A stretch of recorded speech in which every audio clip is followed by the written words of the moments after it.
E congregando todos os príncipes dos sacerdotes e os escribas do povo, perguntou-lhes onde havia de nascer o Cristo.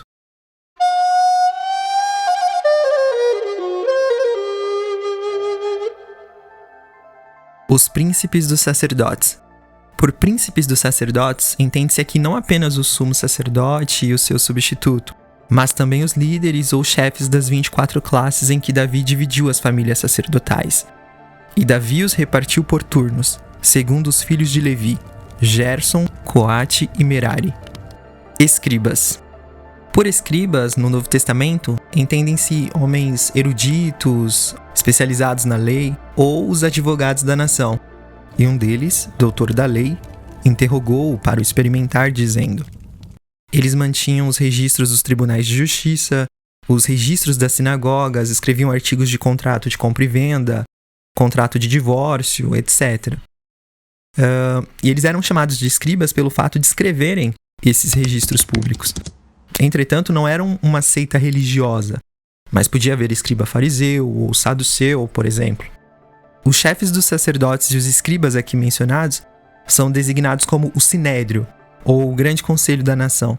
Esse conselho ele era composto de 72 homens que cuidavam dos assuntos civis e religiosos dos judeus.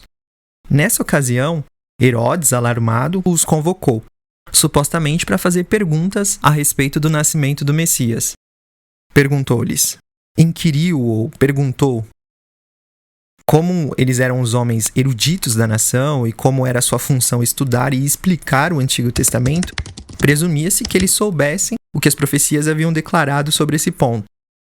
O objetivo de Herodes era descobrir, com base na profecia, onde o Messias havia nascido para que pudesse matá-lo e assim acalmar as preocupações de sua própria mente.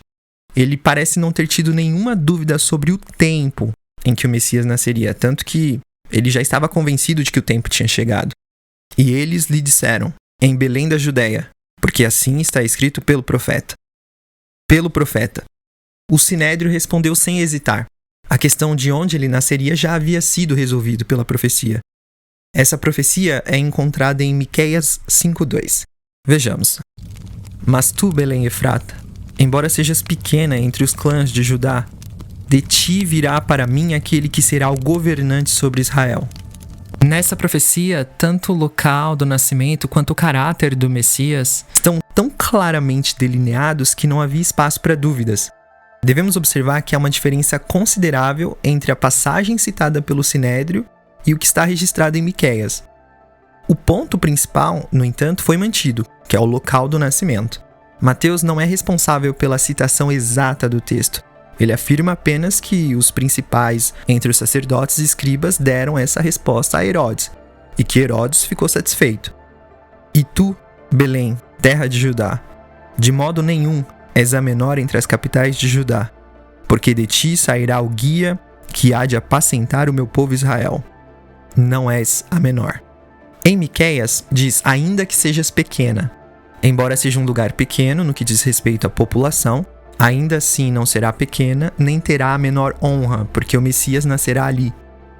Seu nascimento deu ao lugar uma honra que não poderia ser conferida às cidades maiores, mesmo com seus números, seu esplendor, sua riqueza. O nascimento de um personagem ilustre sempre dá honra e importância a uma cidade ou um país. Um governante. Essa é uma das características do Messias, que é o rei do seu povo. Disse-lhe, pois, Pilatos, logo, tu és rei? Jesus respondeu, tu dizes que eu sou rei. Eu para isso nasci, e para isso vim ao mundo. A palavra governar aqui significa governar como um pastor cuida de seu rebanho, com fidelidade e ternura. Então Herodes, chamando secretamente os magos, inquiriu exatamente deles acerca do tempo em que a estrela lhes aparecera. Secretamente. Em particular, ele fez isso para saber a época em que Jesus nasceu. Exatamente. Com diligência, ele se esforçou para saber a hora exata em que a estrela havia aparecido. Ele fez isso porque naturalmente concluiu que a estrela tinha aparecido exatamente na época do nascimento de Jesus e desejava saber com precisão a idade da criança. E enviando-os a Belém disse, ide e perguntai diligentemente pelo menino, e quando o achardes, participai-mo, para que também eu vá e o adore. Ide e perguntai diligentemente. Herodes empregou todos os meios possíveis para obter informações precisas a respeito da criança para que pudesse garantir que ia destruí-la. Ele não apenas determinou o tempo provável do seu nascimento e o lugar onde nasceria, mas enviou os sábios para que pudessem vê-lo de fato e trazer a notícia. Tudo isso poderia parecer muito suspeito se ele não tivesse dado um motivo piedoso. Ele lhes disse que fazia isso para que pudesse adorá-lo também.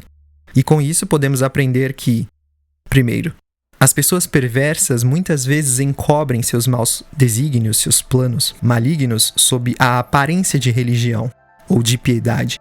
Elas tentam enganar aqueles que são realmente bons, fazendo-as supor que seus objetivos também são bons. Segundo, as pessoas perversas muitas vezes tentam fazer uso dos piedosos para promover seus propósitos malignos. Homens como Herodes não se deterão diante de nada para cumprir seus objetivos.